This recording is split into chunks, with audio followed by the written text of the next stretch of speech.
morning, good afternoon, good evening, everyone.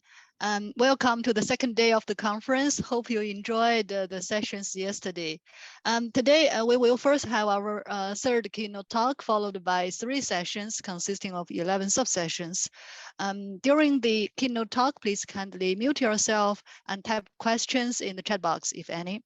Now, I would like to introduce to you our keynote speaker, Professor Meng. Professor Meng is a professor of economics at the Australian National University.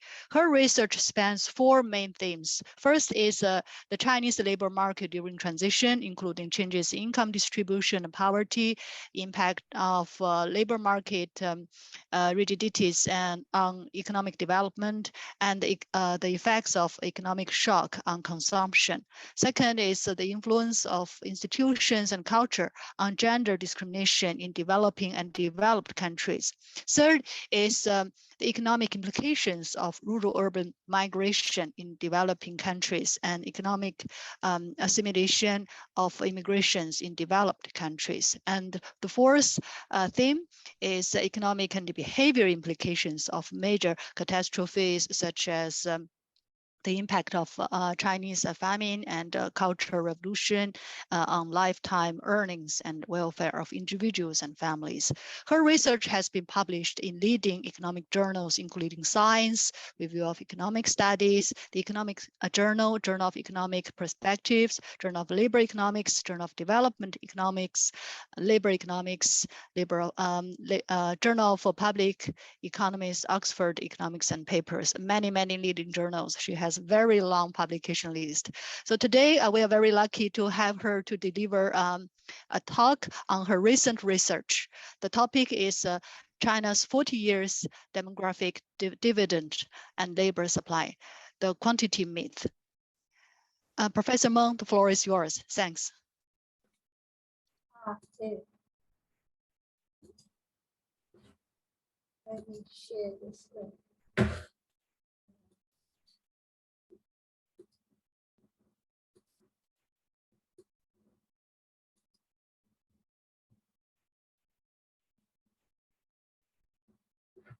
All right, so today I'm going to talk about demographic dividends and labor supply in China. And the reason I choose this topic is quite interesting. So everybody knows that in the past 40 years, China has had some success in economic development. And many people believe that to a large or maybe to a certain extent, that this was due to its favorable population age structure and the so-called the demographic dividends. And the idea of demographic dividends is quite simple and very intuitive.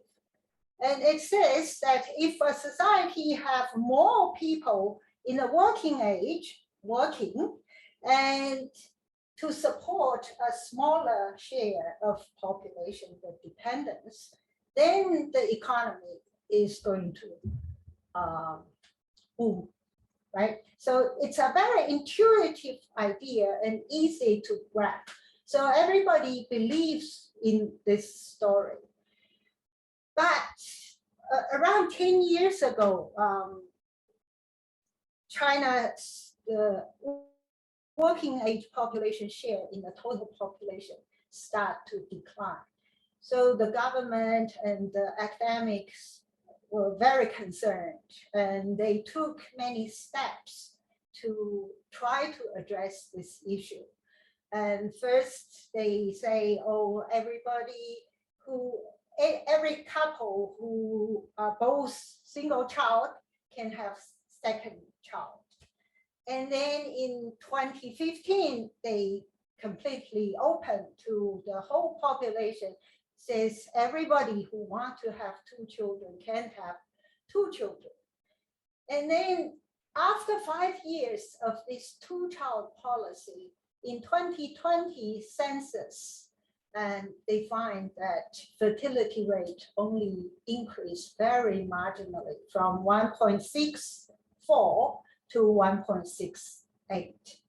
So that was really a panicking time. Just to show you how panicked the whole society is, I have a cite from a famous large company CEO and public intellectual.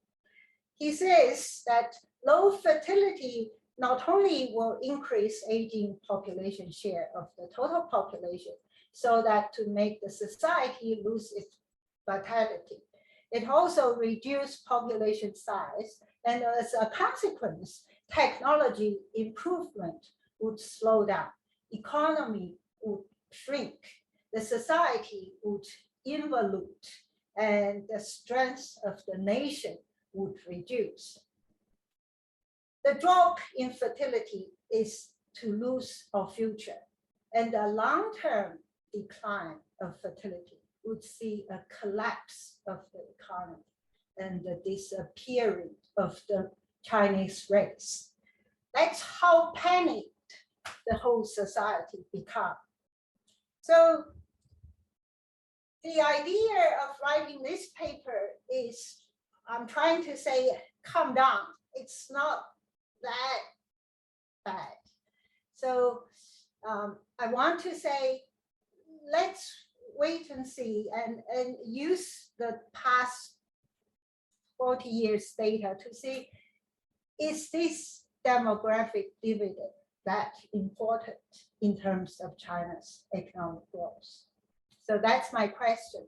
So I already said the demographic dividends is the working age share of the total population. And the reason we think this demographic dividends can affect economic growth is through the quantity of labor supply. More people in the workforce to support a small portion of dependents.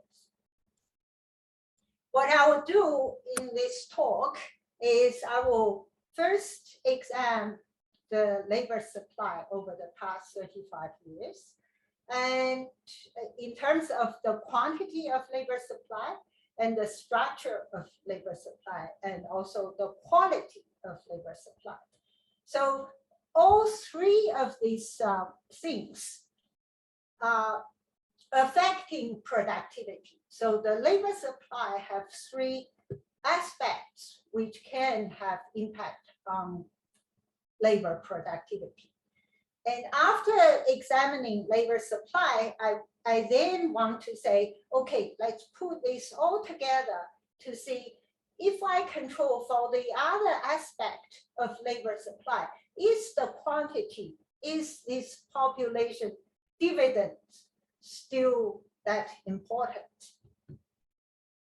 And I'm using the census data 1982, 90, 2000, and 2010, and also using intercentral population survey data.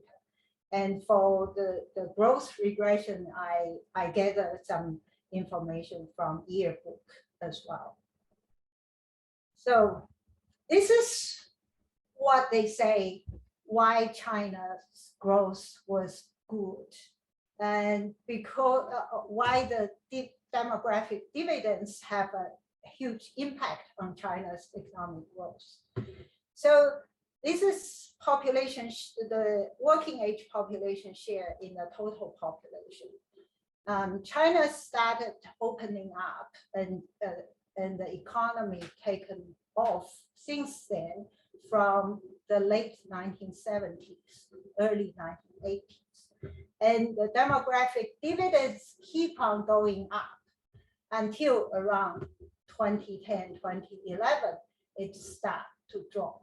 So that's why people so easily accept this idea that this population, favorable population structure must contribute to China's economic growth. But when the working age population can translate it into workforce, depends on two things. One is the size of working age population. The second one is related to behavioral issue. That is the labor force participation rate. So here is the working age population share keep on increasing over these 35 years. But at the same time, labor force participation rate keep on declining over the 35 years. As a result, the labor force share of the population is virtually constant. So it went up slightly and then came down. So at the beginning of my 35 years, it was around 50% of the total population who were in the labor force. And at the end of the period, it increased to 51%. So basically, participation rate offset the increase in working age population share. And that's why it kept labor force as the share of total population almost constant. So the next question is, okay, so who did not participate? Why is it that participation rate has changed so much? And I generated this graph, which is the difference between 1982 and 2015 participation rate by age. So from this graph, you can see that the major drop in participation rate is this younger age group, almost 50% percentage point drop of the participation rate. And then the primary age population labor force participation rate also drops. And for the over 50, there's a slight increase in participation rate. Then I further look at who exactly are these people who are not, who used to be in the labor force are no longer in there. So this is not panel, this is just a repeated cross-section. So I compare 1982 with 2005. The red bar here is the 1982 figure. And the gray bar here is the 2015 figure. And the gray bar, the dark gray bar here is the difference between the 2 years. And I have the rural hukou population and the urban hukou population separately. And I have male and female separately. So what we see here is the young everywhere reduced their labor force participation rate. And the rural male, female, urban male, female, but female more so than males.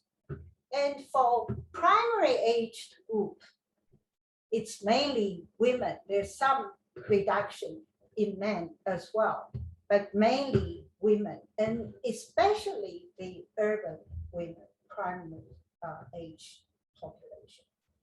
And for over 50 age group, we can see that urban population increased their labor force participation rate, especially urban female group, whereas the rural female group.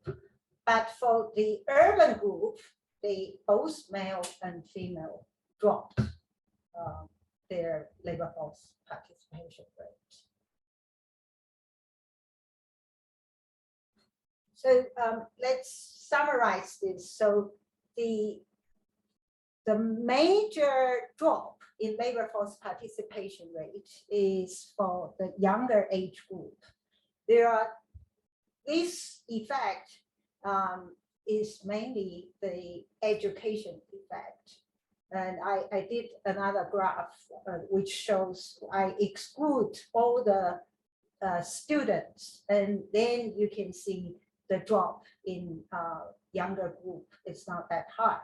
So in 1986, China introduced the compulsory schooling law, which stipulate that schooling leaving age can only be 16 and above. So that have a major boost in the rural education. And then in 1999, there's a tertiary education expansion. Over 1 year, there was a 40% increase in tertiary education enrollment.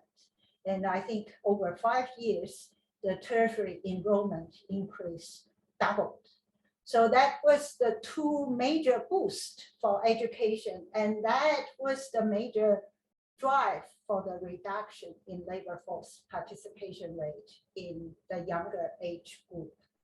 And for the primary age group, the reduction is mainly for women, and especially for urban women.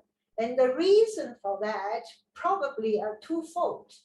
One is during the Mao era, labor force participation rate in the urban China was very high. And so 77% was 82 number. That was already dropped. And so actually during the Mao era, it's around 80%. And then economic reform came in. And the reform did two things. One is giving individual choice, and also combined with the increase in income. So there's an income effect, reduced labor force participation rate. And the second and more importantly, during the reform era, the childcare also privatized. Previously, everybody could send their children to childcare for free. And then privatization increased childcare cost, and lots of mothers may not be able to go to work anymore. I have a graph here, which I use the urban household survey data. This blue line is the labor force participation rate of women. And the red dot line is the share of childcare cost as the percentage of the women's earning. And as this dropping, this share of childcare costs keep on increasing. So I think this contribute to some extent to the dropping of labor force participation rate for the primary aged women. And over 50 group is interesting because there's a contrast. In the rural area, over 50 actually increase their participation rate, whereas in the urban area, the participation rate dropped. And that contrast is due to this compulsory retirement age for the urban population, but not for the rural population. So that was also related to policy. So just to look at the quantity of labor supply, we realized that quantity of labor supply did not increase too much due to the reduction in participation rate. And the reduction in participation rate is mainly policy-induced behavioral change. So from quantity point of view, I don't think the China during the past 35 years enjoyed too much of a benefit because the quantity itself only increased marginally. But labor supply has three aspects. All these aspects affect labor productivity. So I'm now going to talk about the quantity.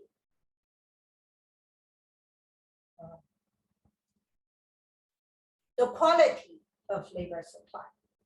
So in terms of quality of labor supply, we have already seen that the younger age group, the participation rate dropped as much as 50 percentage points.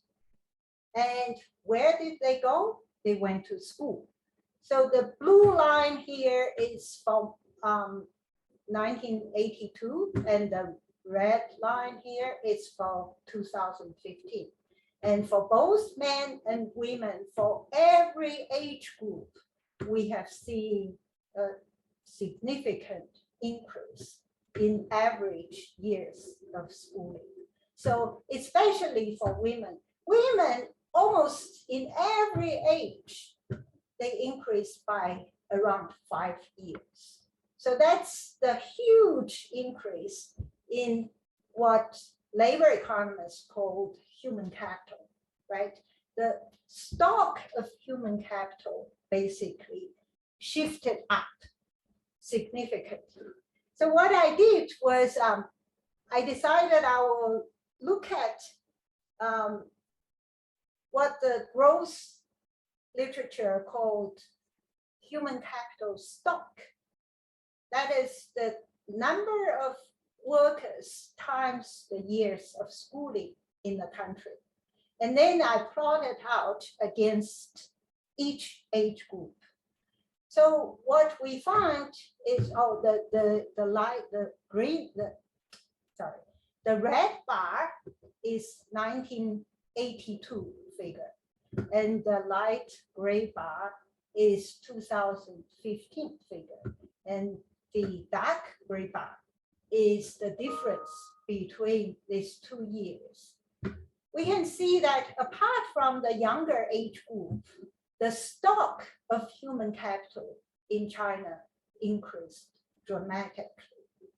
So the reason there's a drop here for the younger age group is because the participation rate has dropped. So the number of people in the labor force has dropped, not because the years of schooling has dropped. So that gives us a basic idea as to how quantity reduction or marginally increase can be offset by something called human capital. So that's a very good indication of that. Even though the number of people in the labor force dropped, but once they coming into the labor force, their ability to do better job increased dramatically. The third aspect of labor supply which affect productivity is the structure of labor supply. So I look at 2 things. One is the proportion of people who work in the agriculture sector over the 35 years. And we know that agriculture relative to the secondary and tertiary industry have lower productivity. So the drop in the proportion of people who are working in the agriculture sector will be an indication that the productivity of the whole society has increased. So again, this red bar representing the 1982 number, and the light gray bar is 2015 number. And then the dark gray bar here shows the difference. So everywhere, in every age group, the participation rate, the participation in the agriculture sector has dropped. And especially for the young and primary age group. And it's less so for the old age group, and especially for female. And as we already seen in the participation rate graph, that female over 50 in a rural area increased their participation rate. And their drop in agriculture sector actually smaller than everybody else. So that's why here the agriculture sector is dominated by the old age group. The second graph look at the rural-urban migration. So during this many years, lots of rural workers going to cities to find jobs. Again, it's a shift from agriculture to non-agriculture sector. And the red bar is 1982's distribution against age. And the light gray bar is 2015's distribution. And the difference was about an increase of 17% over time. All right, so this is a summary about the labor supply. In terms of quantity, we have seen the working age population during this period increase significantly. But because of the decline of participation rate, the share of workforce in the total population almost stayed constant. In terms of quality, there's a substantial increase in the education level of the workforce. And for female, almost 5 years increase. And in terms of the structure of change of labor supply, almost 50% drop in labor force working in agriculture industry and large increase in rural to urban migration. So that leads me to the next part of the talk, which I want to put everything together and to see, okay, all these changes, which one affect the economic growth much more? So in the demographic dividend literature, they link the demographic dividends with economic growth through an identity. So here, Y over N is population size. So that's the total GDP. So this is per capita GDP. And they say per capita GDP can be represented as, can be equal to the per worker GDP times, this is total labor force, working age population. So that's the participation rate. And here is working age population over total population. That's the demographic dividends. So the working age population share. And you take a log, you get this relationship. And because Professor it's Meng, Professor Meng, 2 minutes. Two minutes. Okay. 2 minutes left. Yes. Okay. Yep. Because of this is identity, so normally the literature assume this one have in a regression setting, this one has a constant coefficient, so it will be dropped. And so the production function plus the demographic dividends is what they are estimating. And I think this is given that there's only 2 minutes left, I will just show you my regression results. And if you estimate, I'm using prefecture level data for China only. If you look at the demographic dividends, this is the lagged and the change over regressing on the change in log real GDP per capita.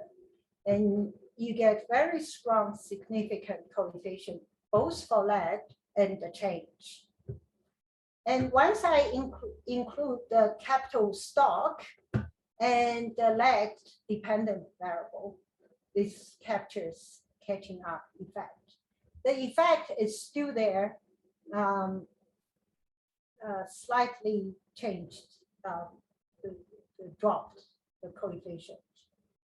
And once I include the migration rate, rural to urban migration, both the lag and the change are significant. And it's further reduced the size of the coefficient for the demographic dividends. And finally, when I include the education level of the labor force for the lag and the change, the effect disappeared from the regression. I think I will not talk about the details. And so let me conclude. Demographic dividends has been regarded as one of the driving force for China's economic growth, as it is fading away, and China's reversal of the one-child policy did not instantly reverse the decline trend of the fertility. People are really worried and concerned. And the finding from this study shows that conditional on working age population size, there are huge room to maneuver regarding quantity of labor supply as well as quality of labor supply. So in terms of quantity, we can look at the participation rate, we can look at the compulsory retirement age, and we can also look at the childcare cost. So the other thing is what lost in quantity can be gained by quality and structural change of labor supply. And looking ahead, as AI and new technology work its way to dominate production process, quality will be the key to economic success and not quantity. So no need for panicking. That's it. Thanks. Thanks, Professor Meng, for sharing this very interesting research. Now we would like to invite Albert, ADB's chief economist, to discuss this paper. Albert, floor is yours. Okay, great. Thank you very much. So first of all, let me say it's thrilled to have Meng be a keynote speaker here. As someone who works also on many similar issues, the labor market in China, I have enormous respect for her work. She's made so many contributions to the policy debates related to labor markets in China over the years. And this is really a very detailed, data-driven, very painstaking kind of research effort she's put together to present to us, which I think reveals lots of very interesting patterns in the changes in labor force participation rates, the demographic dividend variable, and the changes in education and migration, all kind of in a coherent framework that helps us really understand the process of development in China, I think, much better than we would be able to without such a study. In addition, she's an extremely nice person and a good friend, so it's great to have her. Now, turning to the substance of the presentation, Meng, maybe you can put up the slide on growth and the demographic dividend with the growth identity. So I think I have no quarrel with the main point of Meng's presentation, which is to say that maybe it's not so healthy to obsess over the demographic dividend or essentially the negative. Yeah, yes, that one, thanks. With the identity on it, sorry, with the equation. Okay. Yeah. Oh, the identity. The identity, yeah. Oh, yeah. Thanks, that one. Oh, I realize they all have that same label. Not clear. So the overall point that, there's a lot of other things going on affecting growth with respect to labor force participation and the productivity of labor in the form of educational investments, which really have bigger effects, and kind of, if you control for them, they really swamp the direct effects of the share of the population that is of working age. That's fine. Now, whether we can say how important it is in its own right is a little bit hard to say, because the study is very upfront. It's not arguing a causal analysis. It's kind of a correlation analysis. If you just look at this identity, it's just multiplying these three factors, which is the productivity of labor, the labor force participation rate, and this demographic dividend variable. And so a percentage increase in the demographic dividend variable is going to increase growth, right? And if you did that way, you'd probably say that the demographic dividend accounts for something like 1% of growth a year during the period, maybe a little bit less, 2/3%, maybe a year. And we know China's been growing at double-digit growth rates. Per capita, it's probably growing at 7 to 8% over this span that's being studied. And so 1% would be the maximum. But Meng is also correct to say that other things are happening at the same time. And if you put it into a regression framework, you find if you control for a bunch of other stuff, that the demographic dividend variable is no longer significant. Now, that's, I think, a little bit unfair to say that means it's not really causally contributing to growth. To really understand the causal effect of a demographic dividend, you really need to understand how much of the change in the labor force participation is really, the participation rate is directly due to a higher working age share of the population in some causal sense, which is not studied, and how much of the increase in education can be traced to the fact that we have a higher working age population share. And if you think about it logically, you could make some argument. I mean, in the data, we know it's negatively correlated with labor force participation in some broad sense, but there are many other things affecting labor force participation. It's positively correlated with educational investment, but again, there's many other things affecting education. So it's hard to know how much of the changes in those other variables is caused by the demographic dividend. In terms of when you have a period of rising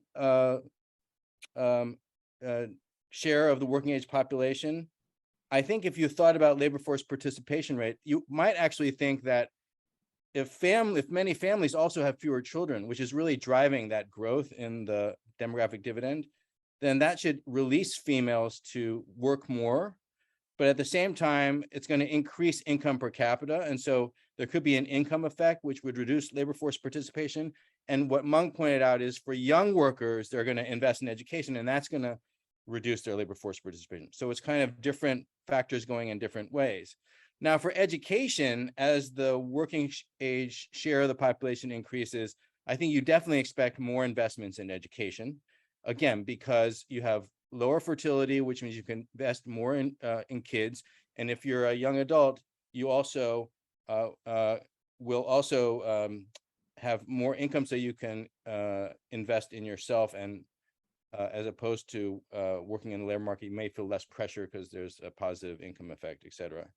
And there's another channel too, which isn't even on here, which would be in some kind of error term, which many people have pointed to, and that is a savings. That when a big chunk of the population is working age, then they're usually saving for their retirements. And so there's aggregate saving, which promotes aggregate investment, which helps contribute again to the labor productivity part.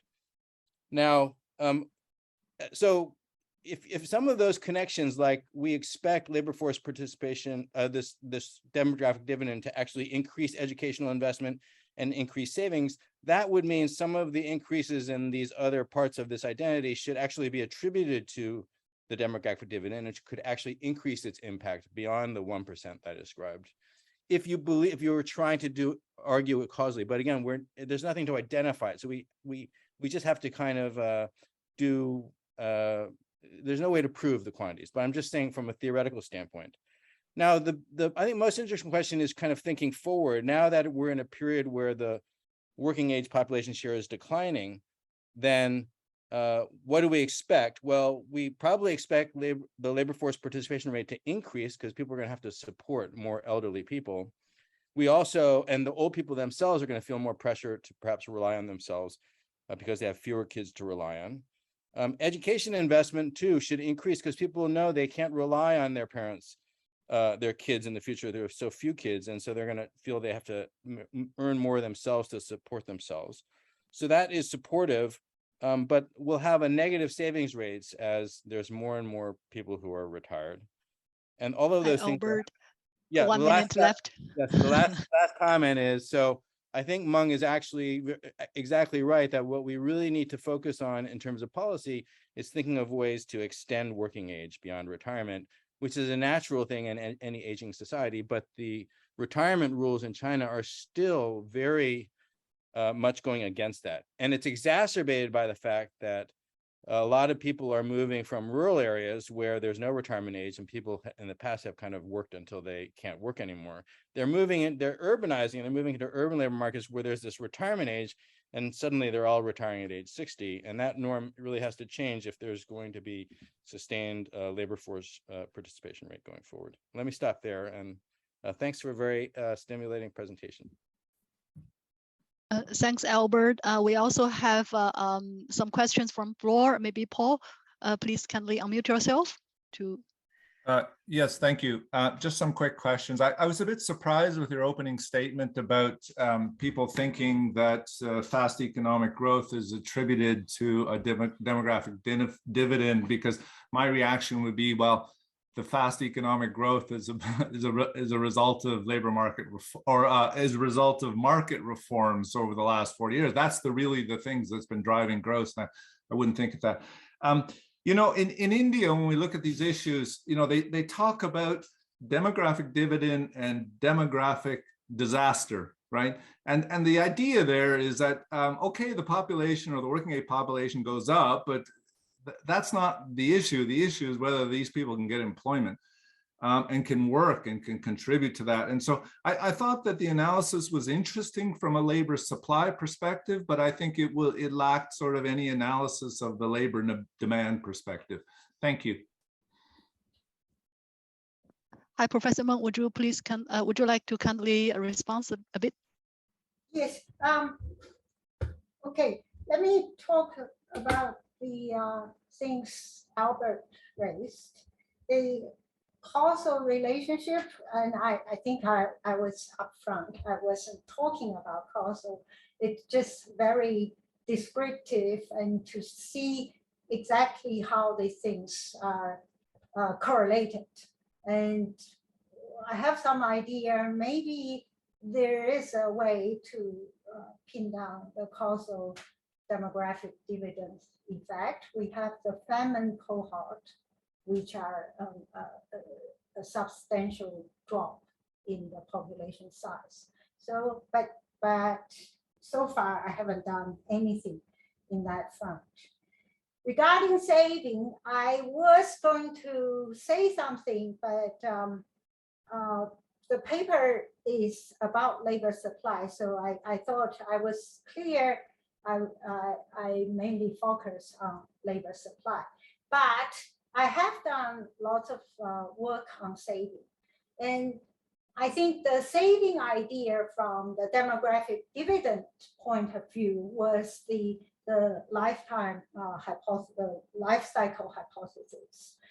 That is the middle-aged save for their retirement, and then when they retire, they spend. But if you look at Chinese situation in the past 35 years, it's the opposite. So it's the older people save much more. And if you like, I can put this some graphs into the paper. It doesn't seem to corroborate with this life cycle model. So I can't talk about that. And I fully agree with you looking ahead, that's the most important part of it. And I don't have much to say about it. I will put probably more emphasis in the discussion and the conclusion part of this. And then the comment from the floor, I think, yes, you are exactly right. I only look at labor supply and I did not look at labor demand. And I think the growth is coming not from labor side. And labor is caused by the growth. Where labor goes, where education goes, is caused by the demand side. But there is an issue of the dropping in the labor force participation for the young. And for the young, it was the education. And I think that really had the boosting effect for economic growth. Okay, any more questions? Thanks to Professor Meng. Actually, we have many questions, thanks to the audience, but we really run out of time. So I have to apologize to all the audience, and then I would like to thank Professor Meng and Albert, and then also the audience for your interest. We have to move on, and then now I would like to hand over to Carl to quickly share the session information before our session starts. Thanks, and Carl, please. Thank you. And fantastic. Thank you both. So let's take a look at what we have coming up next. We have session 3, which starts at 9 a.m. Manila time. So in just over 13 minutes, 10 a.m. Tokyo. 3A is on technology, 3B on agriculture and environment, 3C on economic growth and infrastructure, and 3D on environment and energy 2. And so you're going to be able to find the links to that in the chat. So in the chat, we've got the welcome pack, and you can find all of the Zoom links to this, or you can go back to your calendar invite for the event. Once again, thank you so much, and looking forward to seeing you in the next sessions.